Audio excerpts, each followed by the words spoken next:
Marcel. Bonjour Daniel. Alors, vous vous occupez donc du PAM, qui est le point d'accès multimédia. Alors, il y a le PAM et EPN. Quelles sont leurs significations? L'EPN est un espace public numérique, c'est un terme générique au niveau national qui désigne des lieux qui sont ouverts à tous et où on peut utiliser un matériel informatique, accéder à une connexion Internet.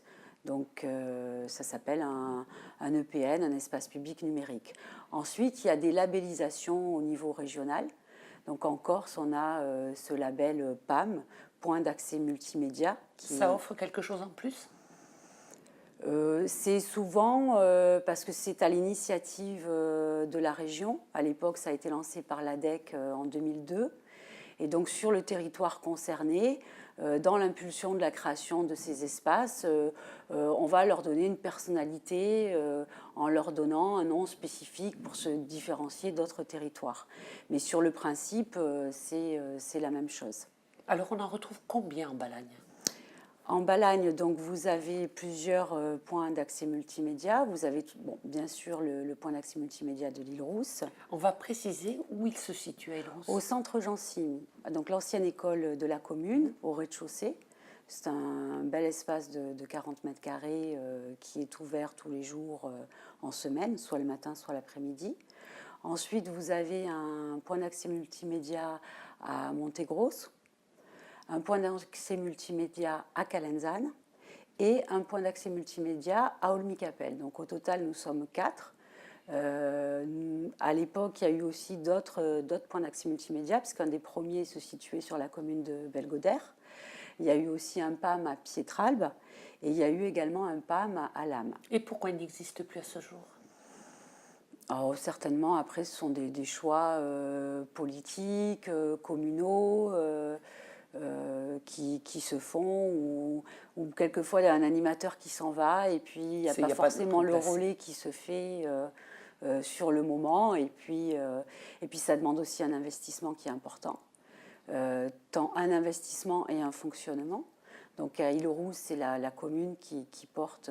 Elle le gère et elle le finance? Elle le gère et elle le finance avec une participation de la région, puisque nous avons postulé à un appel à projet régional qui s'appelle Médiation numérique, donc où la commune va pouvoir bénéficier de financement de la région sur des fonds FEDER qui sont des fonds européens. Mais malgré tout, ça reste qu'une petite partie. Et donc, c'est un budget, c'est un choix politique important, parce qu'il y a un coût de fonctionnement, il y a l'animateur, il y a le fonctionnement de la structure, la sécurité que ça nécessite par rapport à la législation sur les EPN en termes de traçabilité de navigation, parce qu'on a des obligations en tant que fournisseur d'accès, en termes de renouvellement de parc informatique, parce qu'on ne peut pas avoir du matériel désuet, il faut quand même du matériel correct. Voilà. Donc c'est vrai que c'est un coût important pour les communes. Depuis combien d'années il existe Sud-Île-Rousse? Alors Sud-Île-Rousse, il a ouvert en juin 2002. Je cherchais le mois, mais je crois que c'est mai-juin 2002. Donc ça a été un des premiers, puisque je crois que le premier, ça doit être celui de Belgodère, justement. Il y en a eu un à Calvi aussi, qui n'est pas resté ouvert très longtemps. Donc ça a été, oui, en 2002, sur une initiative donc, de l'ADEC. Et donc, vous parliez tout à l'heure des EPN. Vous représentez aussi donc, les animateurs en Corse. Combien êtes-vous? Bon, je les représente de manière informelle, parce qu'ils ne m'ont quand même pas signé de mandat pour venir parler à leur place. Et je sais que c'est une grosse problématique au niveau de tous les EPN, aussi bien sur la Corse que sur le continent. Il y a une difficulté non pas à se fédérer, parce qu'il y a un réseau qui existe, on communique souvent sur la Corse, il y a 19 EPN, on doit être à peu près une trentaine d'animateurs. Donc on est en contact, on se connaît, on s'appelle quand on a besoin d'un coup de main, on s'envoie un message, bien sûr, parce que... Mais il n'y a pas assez d'échanges. C'est pas qu'il n'y a pas assez d'échanges, c'est que les structures, d'abord on a beaucoup de travail parce qu'on fait à la fois l'animation, la gestion de la structure, l'administratif, donc c'est vrai que souvent les animateurs le disent, ils ont la tête dans le guidon. Et ensuite, on a des structures qui sont complètement différentes. Parce qu'un EPN, sa spécificité, elle va dépendre de son territoire. On ne va pas avoir les mêmes usages à Île-Rousse et à Olmy-Capelle. On ne va pas avoir les mêmes usages si on a un PAM qui est géré par une commune ou si le PAM est géré par un CRIJ ou par la FALEP. Parce que les objectifs globaux sont les mêmes, c'est de réduire la fracture numérique, de faire du lien social, mais après, il y a des projets qui vont différer, des priorités qui vont différer.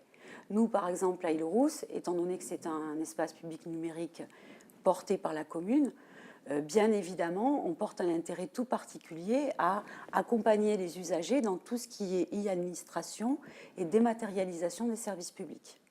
Alors justement, Virginie, on n'a pas précisé quel est votre rôle exactement au sein du PAM. Notre rôle, c'est tout d'abord d'accueillir, puisqu'en fait, le PAM, surtout au centre Jean Sim, qui est à mi-chemin entre un centre social et une maison des services publics, on a un rôle de pré-accueil. Donc c'est vrai que souvent l'usager, il arrive, on lui dit faut faire sur Internet. Et quel genre de public vous recevez? On a tout public, on a du public, c'est vraiment très cosmopolite, on a des personnes qui vont être en précarité, des personnes qui vont être même jeunes mais qui ne vont pas savoir utiliser l'informatique parce qu'on a aussi des idées préconçues comme quoi les jeunes seraient plus à l'aise. Alors, ils sont certainement plus à l'aise sur Snapchat, mais pour faire leur demande d'APL sur le site de la CAF.fr, c'est pas forcément évident pour eux. Donc, au niveau public, c'est très, très diversifié. Même des seniors, vous recevez?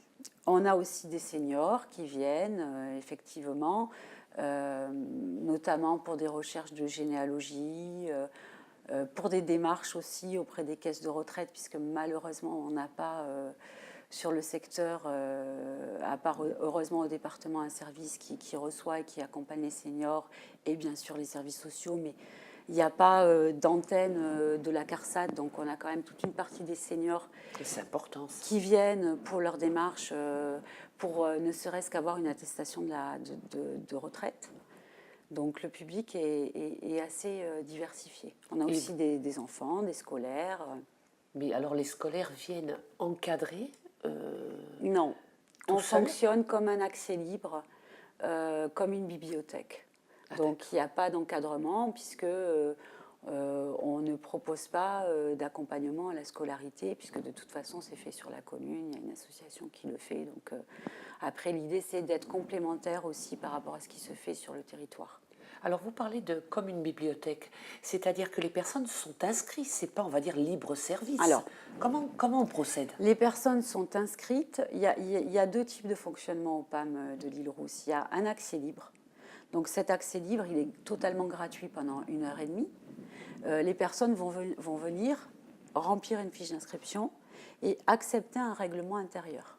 Pourquoi accepter un règlement intérieur? Parce qu'il faut savoir qu'en tant que fournisseur d'accès Internet, on a l'obligation pendant 1 an de pouvoir fournir, en cas d'enquête judiciaire, la traçabilité des usagers qui sont venus se connecter au PAM d'Île-Rousse. Donc la personne accepte le règlement intérieur, le respect du matériel, des autres usagers, d'être dans la base de données de l'EPN, de savoir que son historique de navigation est conservé. Ça ne veut pas dire que j'ai accès à son contenu. Oui, bien sûr. Et ensuite, on lui délivre un identifiant avec un mot de passe qui va lui permettre d'ouvrir un accès Internet, soit sur un équipement du PAM, soit sur son téléphone portable ou sur son ordinateur ou sa tablette, peu importe. Cet accès, au bout d'1h30, se coupe automatiquement. La personne peut avoir accès à une imprimante, à un scanner pour numériser des documents. Ça, c'est la partie accès libre. Ensuite, on a un second volet au point d'accès multimédia, on a un volet atelier. Et la personne, vous dites, ça dure, ils ont la connexion, on va dire 1h30. Oui. Mais si la personne, cette connexion ce temps ne lui suffit pas.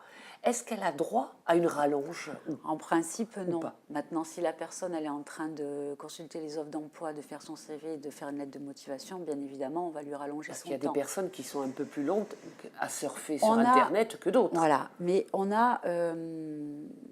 en fait, il y a des personnes qui vont être dans le pratique, qui vont venir, qui vont rester 10 minutes, qui vont faire ce qu'elles ont à faire et ouvrir leur boîte mail, leur compte en banque, faire un courrier, qui vont repartir. Il y en a d'autres qui vont venir parce que, au-delà de la démarche, où il va y avoir un souhait d'être aussi inséré dans une société. C'est-à-dire que ça reste avant tout un lieu d'échange, un lieu de rencontre aussi, le PAM. Donc c'est pour ça que quand vous me disiez qui vient, on a aussi bien des personnes qui sont sans domicile fixe sur la commune que des personnes qui sont résidents secondaires. Et ces personnes-là, elles se croisent, elles discutent, elles échangent. Donc c'est vrai qu'à un moment, on est quand même obligé de mettre un temps maximum parce qu'il faut qu'on puisse, faut qu'il y ait du turnover voilà. et qu'on puisse proposer la place à d'autres personnes. Et alors, ce sont quels horaires? On peut y aller de Donc quelle heure à quelle heure? c'est ouvert le mercredi et vendredi matin de 9h à midi et le lundi, mardi et jeudi après-midi de 13h45 à 16h45. On a 15 heures d'ouverture hebdomadaire en accès libre, en sachant que voilà, on est quand même sur des démarches aussi d'insertion, de dématérialisation des services publics, même si on garde un aspect ludique, mais c'est quand même pas non plus la priorité. Et ensuite, on a une partie atelier, où là, on a des ateliers informatiques qui sont réalisés en partenariat avec d'autres organismes du territoire. Alors justement, comme vous dites, c'est un lieu d'échange. Vous êtes déjà dans une structure, Agencim, où il y a beaucoup de... Oui, je crois qu'en tout, on a 24 organismes sur Agencim. Donc, comme vous Ouais. disiez, il y a ce lieu d'échange et il y a aussi les échanges que vous faites avec l'association Léa qu'on a reçue dernièrement. Oui, bien sûr. Alors, Donc, comment vous travaillez avec eux? ça fait bien longtemps qu'on travaille avec eux, depuis, je crois, quasiment mon entrée en activité au PAM d'Île-Rousse. Donc c'est une association d'éducateurs en milieu ouvert. Et on fait des ateliers avec les jeunes. Donc en partant, quand même, le principe, c'est d'essayer de partir avec ce qu'on vit aussi de faire les jeunes. Alors ça dépend du dispositif. On a travaillé sur des ateliers relais en partenariat avec le collège, où là, on avait un cadre plus précis. Et après, on peut avoir des ateliers plutôt, on essaye de faire culture, numérique. Donc, on a fait des diaporamas, de la photo, la création d'un blog citoyen. L'idée, c'est de recevoir les jeunes, de faire un point avec eux aussi sur comment ils ont envie d'exprimer leur citoyenneté, parce que ça sert à ça aussi, un PAM. Et la prévention spécialisée, ça sert à ça aussi. Ça sert à devenir des adultes, des citoyens à part entière. Donc, le PAM, il a ce rôle à jouer dans le sens où tout cet accès à l'information, ce qu'on appelle l'open data, tout ce numérique maintenant qu'on peut consulter, ce savoir qui est mis à la disposition de chacun, il faut que les jeunes ils puissent eux aussi y avoir accès. Donc savoir se servir du matériel et savoir que par ce biais, ils peuvent s'exprimer. Ils peuvent s'exprimer de manière citoyenne ou de manière culturelle. Ça peut être en créant un blog, ça peut être en travaillant sur de la photo. Le mode d'expression peut être varié. Ce qu'il faut garder à l'esprit, c'est que le PAM, ou l'informatique, le numérique, maintenant on appelle ça la société digitale, parce que souvent on a des mots comme ça, un peu à la mode, qu'on doit glisser dans les dossiers. Le PAM, ce n'est qu'un outil en fait, c'est pas une finalité en soi. Donc on s'en sert pour aller vers un objectif commun avec un partenaire. Quand vous faites les ateliers, Virginie, est-ce qu'il y a d'autres personnes autour ou ce sont à des heures bien définies? Non, justement, c'est pour ça qu'on a l'accès libre d'une part et en dehors des horaires d'accès libre. Oui, parce que ça peut déranger aussi. Ouais, voilà. C'est impossible.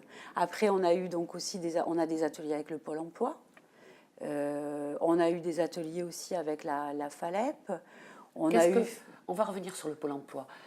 De quelle manière vous procédez? Qu'est-ce que vous apportez?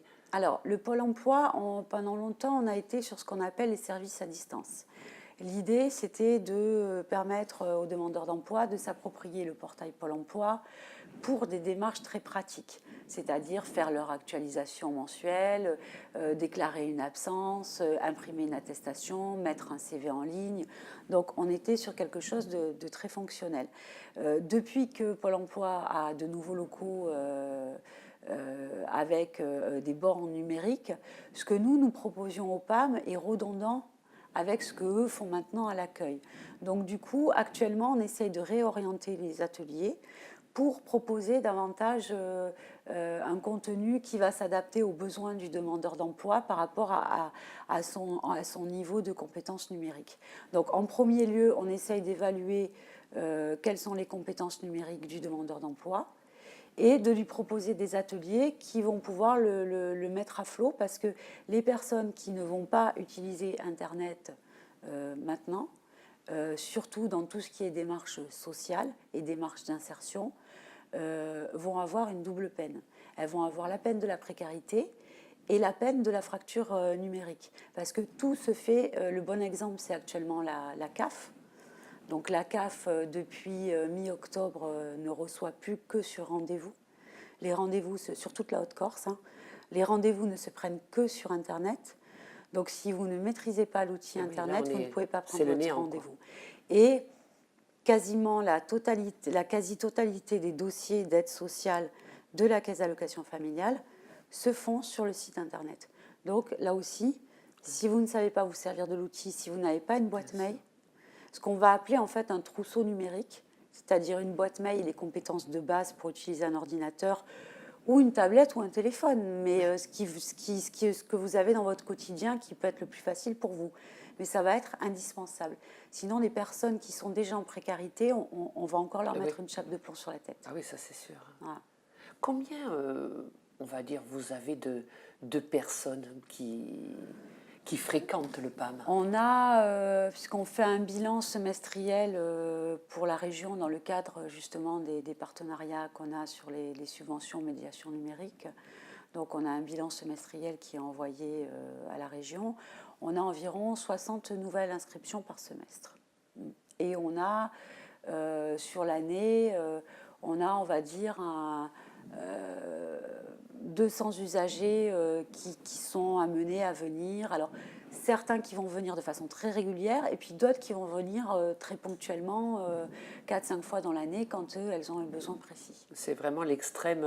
Oui, c'est pour ça que ça, on le ressent au niveau de la fréquentation et du profil. Il n'y a pas un profil type d'usager. Donc, vous avez été, on va dire, à la création, vous étiez déjà en place à la création du PAM. Combien de personnes au début et à ce jour? À peu près une échelle. À peu près, de 2002, 10, c'est dur, là, vous me faites me rendre compte que les années passent. 10, non, c'était pour savoir justement le taux de fréquentation, s'il est allé vraiment en augmentation. 15 ans, il est constant. Il est constant, mais sur la base à peu près donc, de ces 120 nouvelles inscriptions par an et de 200 usagers en moyenne par année,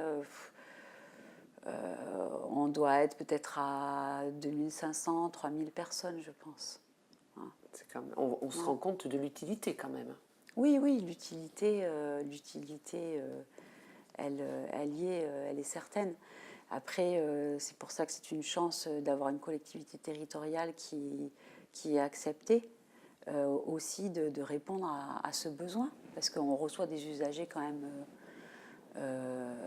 de toute commune. Et c'est vrai que c'est important que ça soit fait. Donc il faut savoir quand même que le service public a une obligation de traitement équitable des usagers. C'est-à-dire qu'un service public,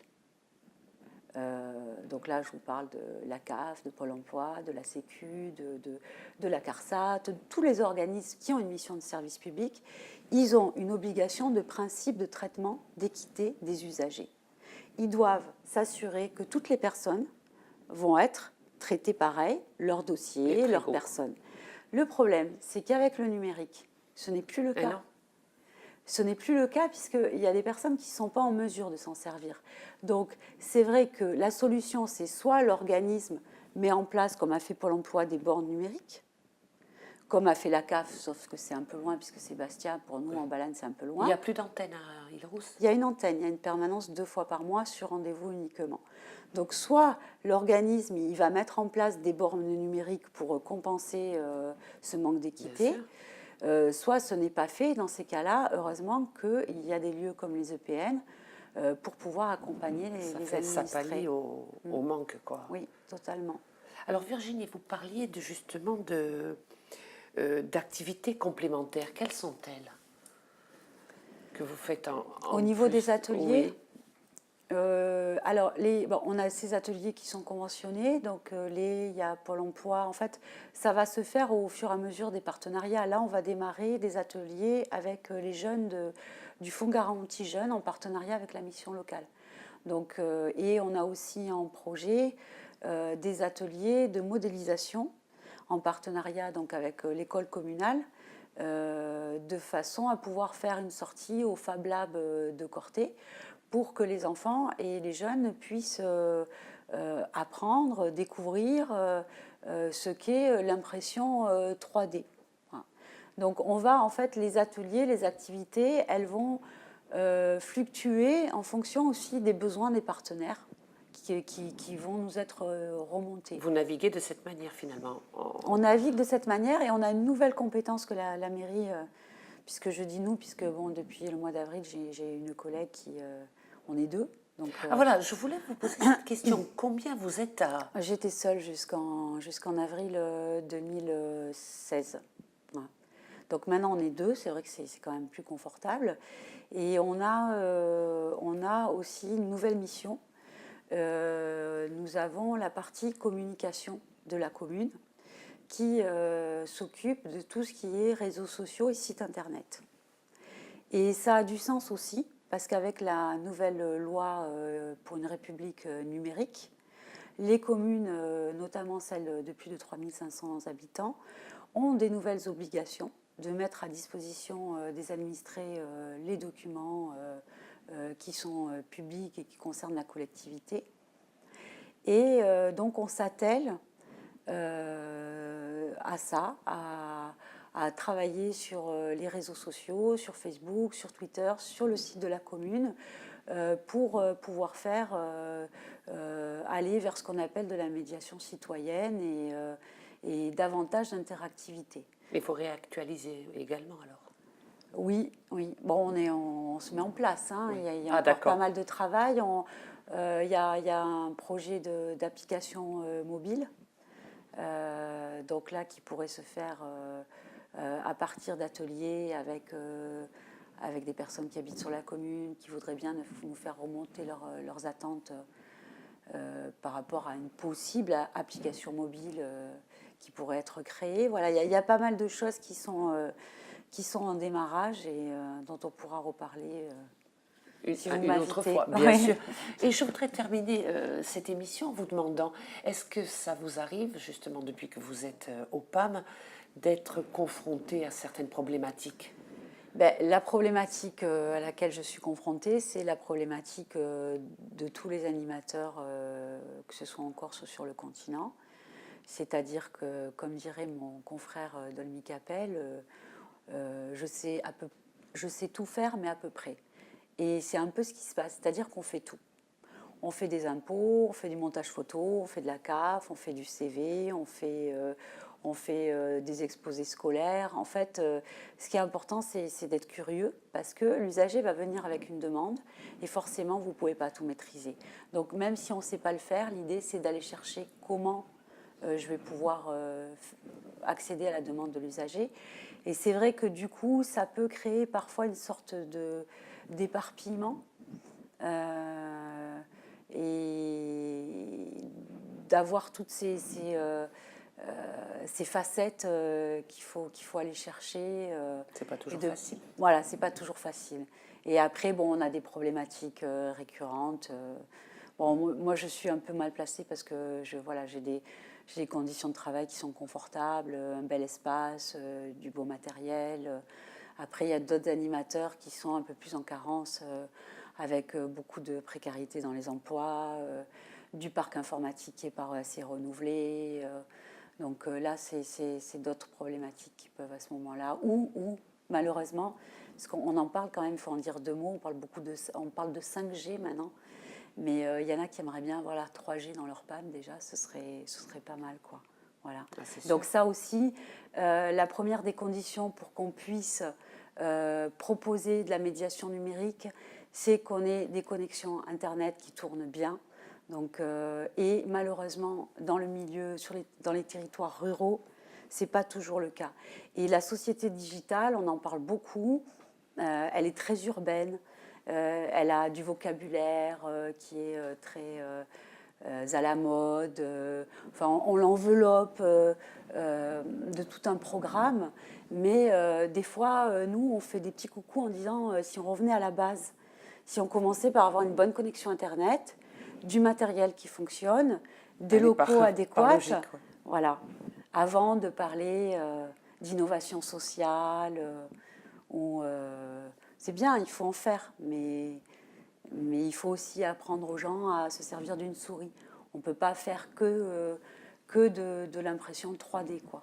Et on aurait un peu tendance, dans les appels à projets, à nous pousser vers ça, à nous demander de l'innovation, alors que toute une partie de la population n'en est pas encore là. À ce stade. Ouais. Virginie, merci d'être venue. Merci Daniel. Alors on se retrouvera pour les nouvelles avancées. Oui, parce qu'il y en aura beaucoup. C'est sûr. Et je voudrais profiter pour dire que l'année prochaine, en 2011, il y a eu les premières assises du numérique national qui se sont déroulées à Ajaccio. C'était une très très belle rencontre. Et dire qu'en 2007, elle se déroule à Marseille. Donc j'espère que la Corse pourra être grandement représentée, étant donné les liens et la proximité qui nous lie avec cette ville. Merci Virginie. Au revoir. Et quant à moi, je vous dis à une prochaine fois.